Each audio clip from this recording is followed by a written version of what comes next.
Howdy, everyone. Swan Marion, bookworm cowboy, back again to read another chapter of Chronicles of Narnia, off of The Magician's Nephew by C.S. Lewis. And I'm not alone. Here is a cutie named Lindsay. Howdy, Lindsay.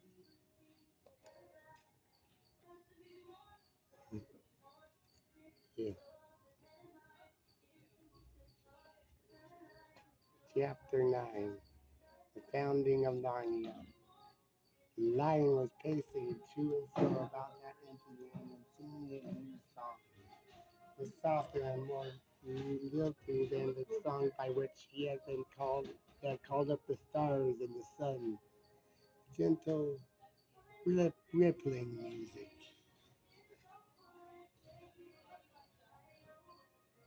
And as he walked and sang the valley grew green grass, spread out from the lion like a pool.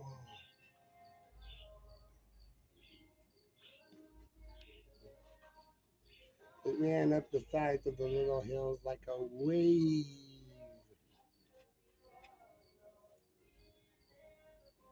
In a few minutes it was creeping up the lower slopes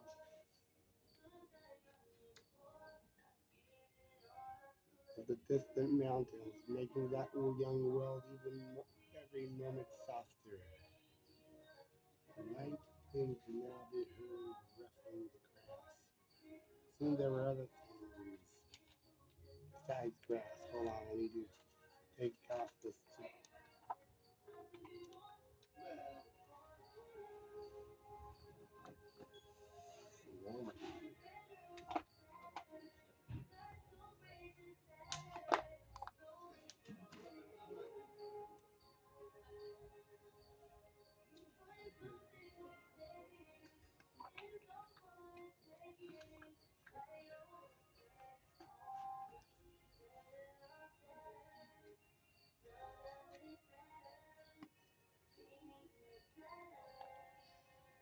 The higher slopes grew dark with heather.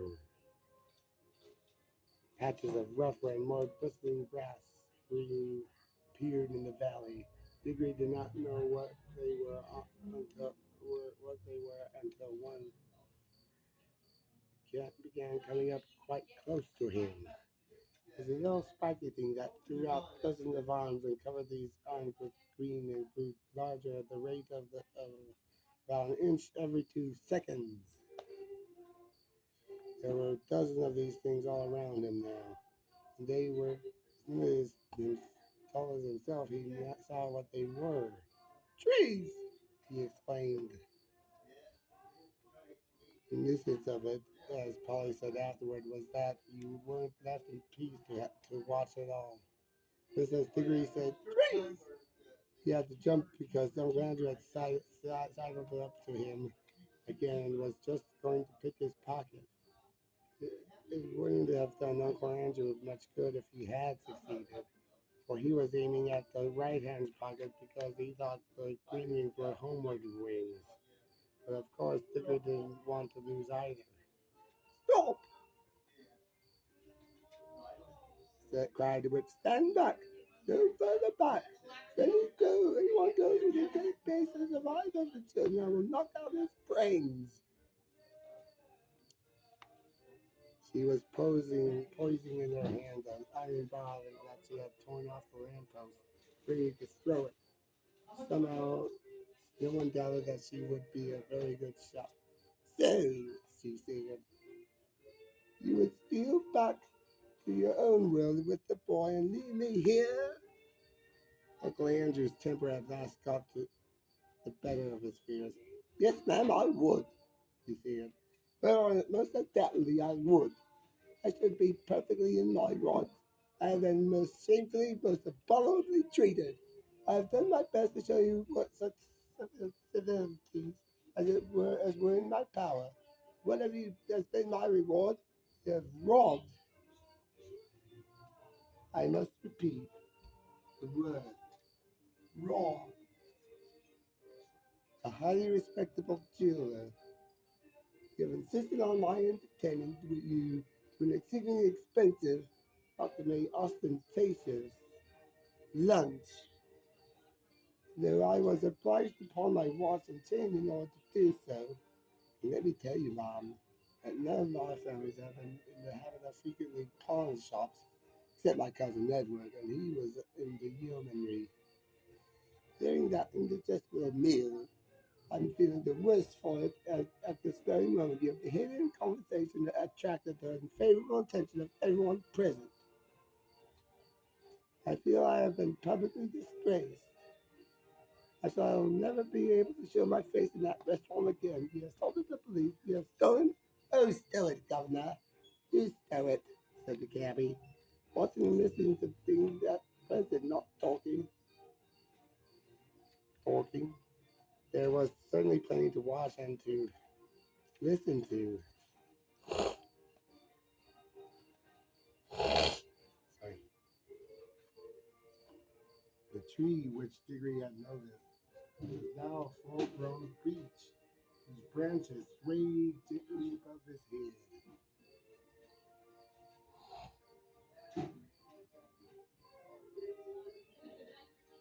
They stood on cool green grass, sprinkled with daisy and buttercups. A little way off, along the river bank, willows were growing. On the other side, tangles of flowering currant, lilac, wild rose, and rhododendron closed them in. The horse was tearing up delicious mouthfuls of new grass. All this time the lion song and his stately prowl to and fro, backward and forward, was going on. What was alarming, what was rather alarming, was that at each turn he came a little nearer. Polly was finding the song more and more interesting because she thought that she was beginning to see the connection between the music and the things that were happening. When a line of dark firs sprang up on a ridge, about 100 yards away from it, she felt that they were connected with a series of deep and long notes, which the lion had sung a second before.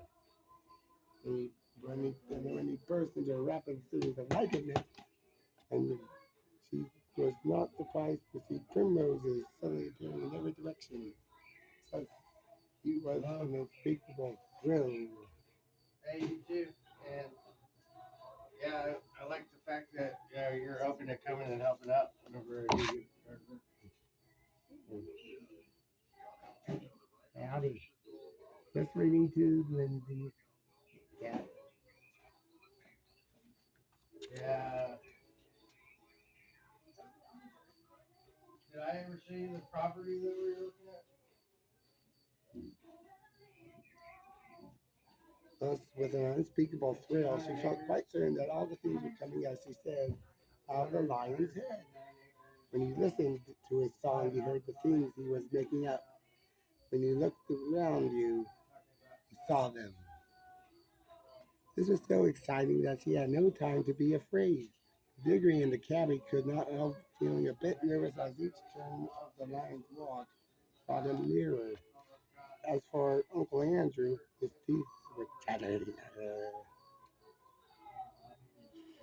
But his knees were so shaking that he could not run away. It's only the witch that pulled me out towards the line that was coming on, always singing with a slow, heavy pace. It was only 12 yards away. She raised her bar, flung the iron bar straight at its head. Nobody, least of all Jadis, could have missed at that range. The bar struck the lion fair between the eyes. It glanced off and fell with a thud in the grass. The lion came on. His walk. Now his walk was neither slower nor faster. than before. Could not tell whether it was even knew it had been hit, though its soft pads made no noise. You feel the earth shake beneath their weight. It shrieked and ran. A few moments, she was out of sight among the trees. Uncle Andrew turned to go do likewise, tripped over a root and fell flat on his face in a little brook that, that ran down to join the river. Children could not move. They were not even quite sure that they wanted to. The lion paid no attention to them. Its huge red mouth was open in song but not in a snarl. It passed by them so close that they could have touched its mane. They were terribly afraid it would turn to and look at them, yet in a weird sort of way, they wished it would. But for all the notice it took of them, it might as well have been invisible and unsmellable.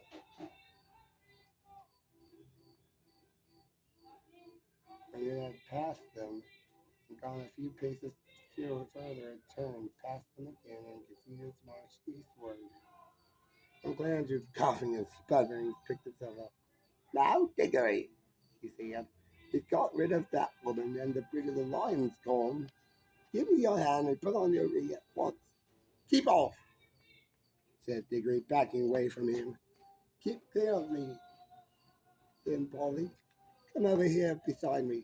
Now I warn you, Uncle Andrew, don't come one step nearer, we'll just vanish. Do what you're told this minute, sir, Uncle Andrew, said Uncle Andrew.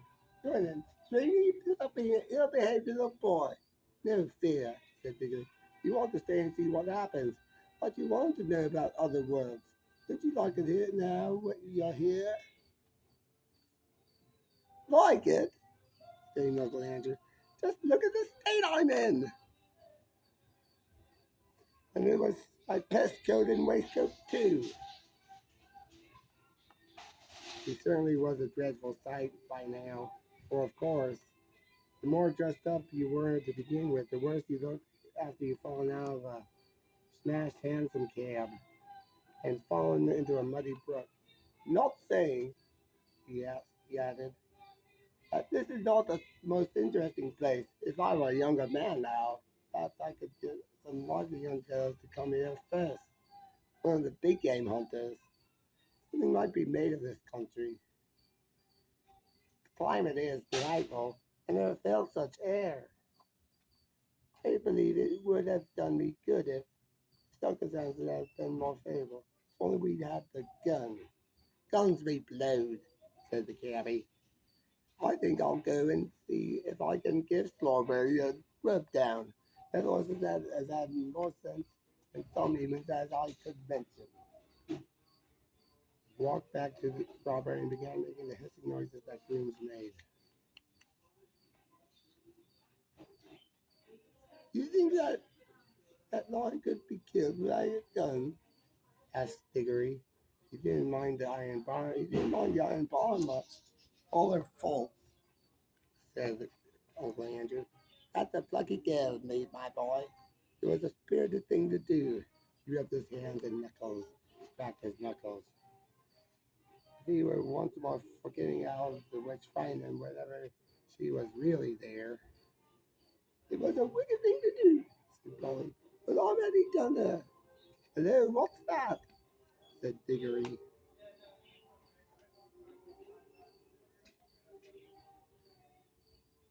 He had darted forward, examining something only a few yards away. I say, Polly, he called back. Do come and look. Uncle Andrew came with her, not because he wanted to see, but because he wanted to keep close to the children.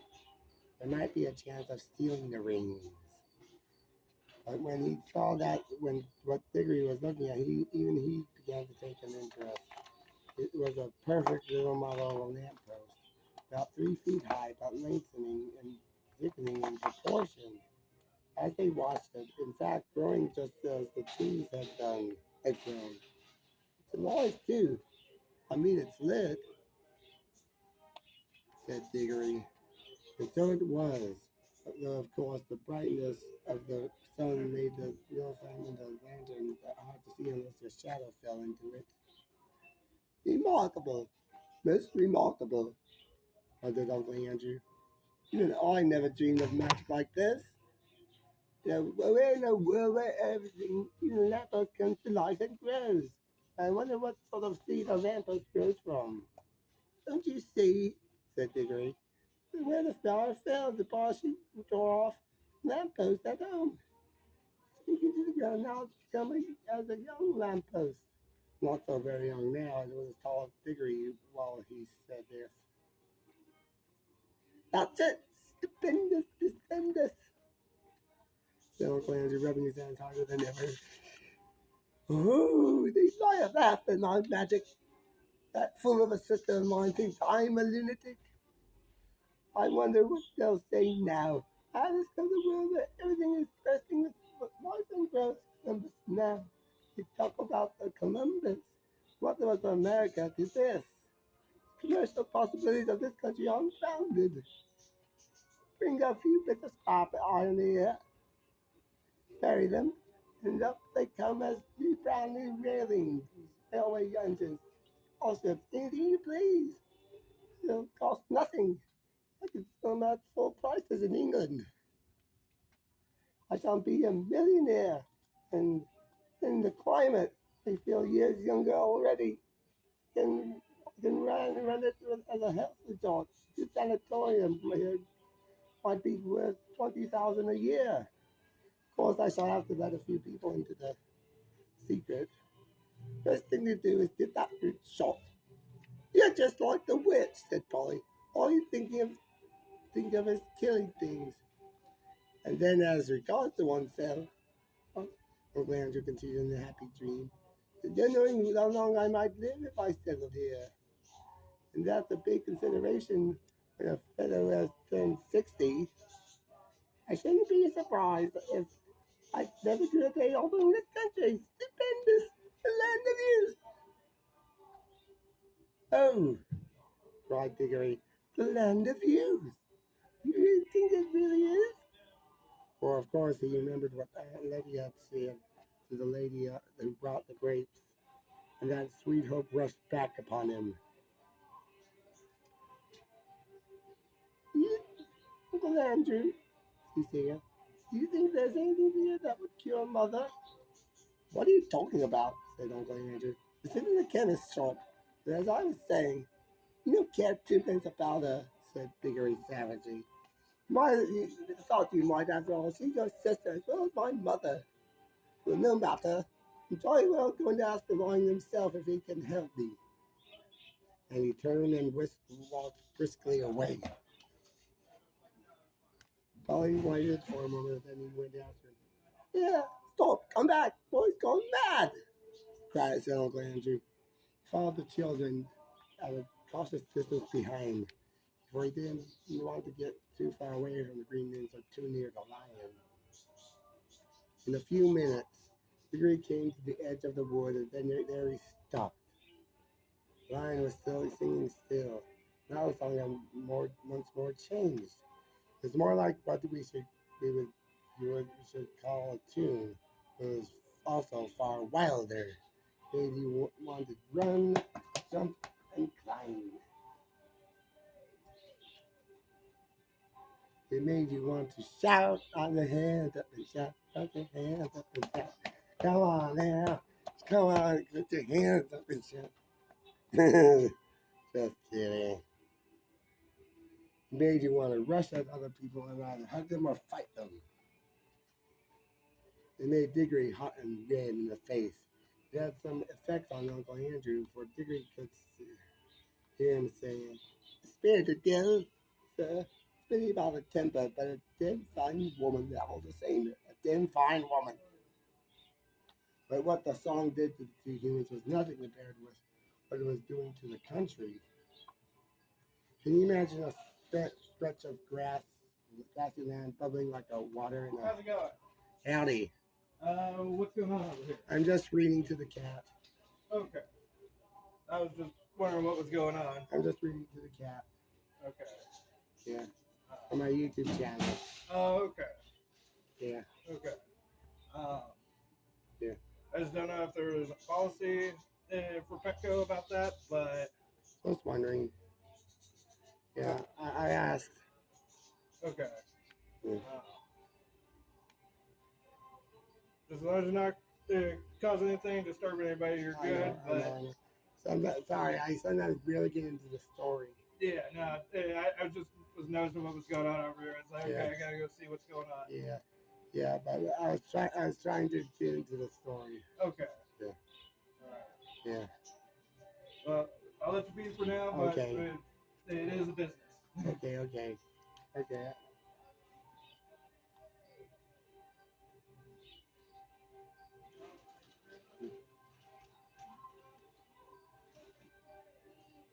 For that is really the best description for what was happening.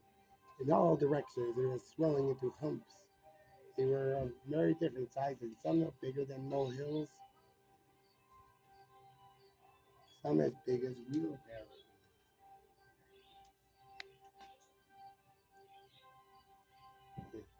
Two the size of cottages, and humps moved and swelled until they burst,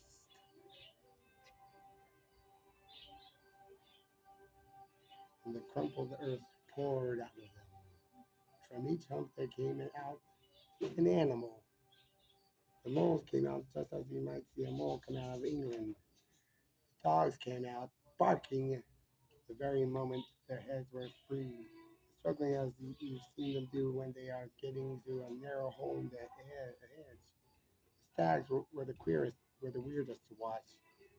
For of course, the antlers came up a long time before the rest of them. So at first degree thought they were trees. Frogs came up near the river, went straight into it with a plop plop and a loud croaking. The panthers, leopards, and things of that sort at once to wash loose the earth off their hindquarters, and then stood up against the trees to sharpen their front claws. Showers of birds came out of the trees. Butterflies fluttered. Bees got to work on the flowers as they had the second to lose. Greatest moment of all was when the biggest hump broke like a small earthquake, and came the sloping back, large wise head, and the four baggy trousered legs of an elephant. And now you could hardly hear the song of the lion because there was so much going, cooing, roaring, braying, neighing, baying, barking, lowing, bleating, and groaning. But though Diggory could no longer hear the lion, he could see it. It was so big and so bright that he could not take his eyes off it. The other animals did not appear to be afraid of it. Indeed, at that very moment, Diggory heard the sound of hoofs from behind. A second later, the old cab horse trotted past him and joined the other beasts. The air had apparently suited him as well as it had suited Uncle Andrew.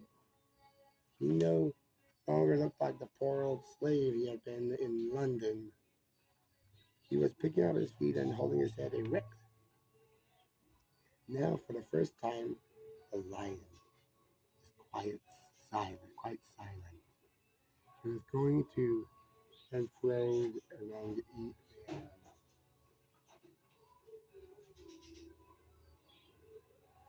and every now and then he would go up to two of them, always two at a time, and touch their noses with his.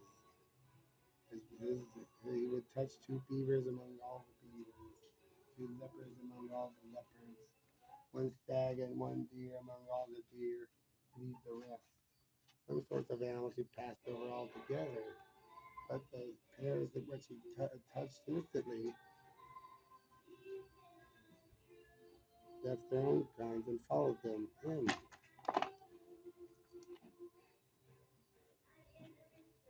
At last he stood still, and all the creatures whom he had touched came and stood in a wide circle around him. The others whom he had not touched began to wander away.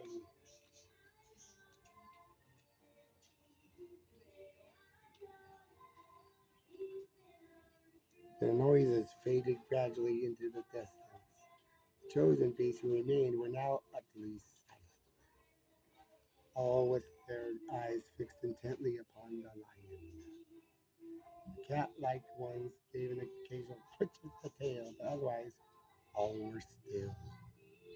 For the first time that day, there was complete silence, except for the noise of running water. Diggory's heart beat wildly. He knew something very solemn was going to be done. He had not forgotten about his mother. He knew jolly well that even for her he couldn't interrupt a thing like this. The lion, whose eyes never blinked, stared at the animals as hard as if he were going to burn them up with his mere stare. Gradually a change came over them. The smaller ones, rabbits, moles, and such like, grew a great deal larger. The very big ones, he noticed it most with the elephants, grew a little smaller.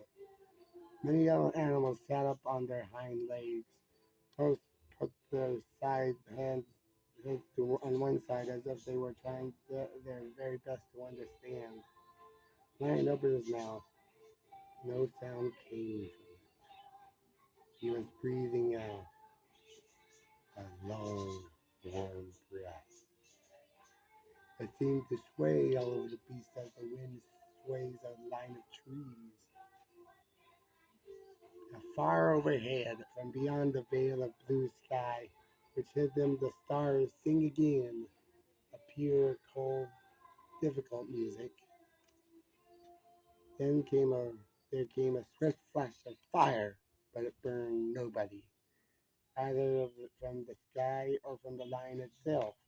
Every drop of blood tingled in the children's bodies, and the deepest, wildest voice they had ever heard was saying, Narnia.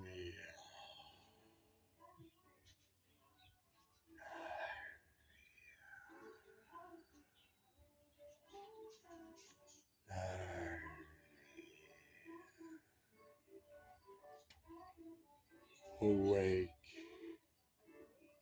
love, think, speak, be walking trees, be talking beasts, be the fine waters.